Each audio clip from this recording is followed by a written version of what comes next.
आपको बताते हैं धर्मांतरण की हॉरर स्टोरी के बारे में। आगरा में दो सगी बहनों के धर्मांतरण मामले में पुलिस के एक्शन के बाद जो बातें सामने आ रही हैं वो बेहद चौंका देने वाली है। इस मामले में दिल्ली से गिरफ्तार अब्दुल रहमान को 10 दिन की रिमांड में भेजा गया है, जो इस पूरे धर्म परिवर्तन गैंग का मास्टरमाइंड था। उससे पूछताछ के बाद खुलासा हुआ है कि हिंदुओं का ब्रेन वॉश करने के लिए उसके पास अलग अलग तरीके थे, जिसके लिए वो दिल्ली से बैठकर एक खास ऑपरेशन चला रहा था। टारगेट ये रहता था कि धर्म परिवर्तन करके हमें उन लोगों को उम्मत में शामिल करना। अब्दुल रहमान और उसका ऑपरेशन उम्मत, ये वो शब्द था जिसके आधार पर दिल्ली में बैठकर अब्दुल धर्मांतरण का खेल खेल रहा था, लोगों को फंसा रहा था और 35 सालों से गैर मुस्लिम लोगों का धर्मांतरण कराता था।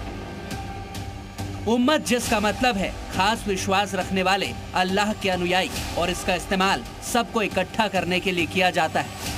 अब्दुल रहमान इसी सिंडिकेट को आगे बढ़ाते हुए धर्मांतरण का काला खेल खेलता था।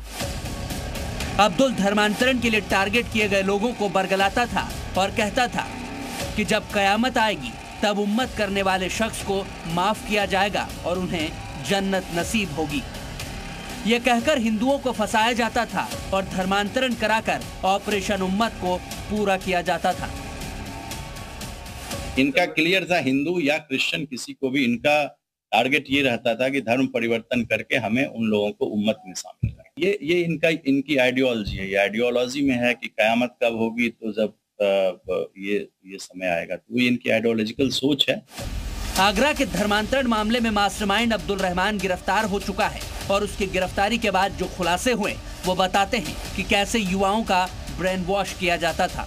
उसके घर से जो डॉक्यूमेंट्स प्राप्त हुए, जो किताबें प्राप्त हुई धर्म परिवर्तन की, चौथा धर्म परिवर्तन कैसे करें, इसके क्या रूल है।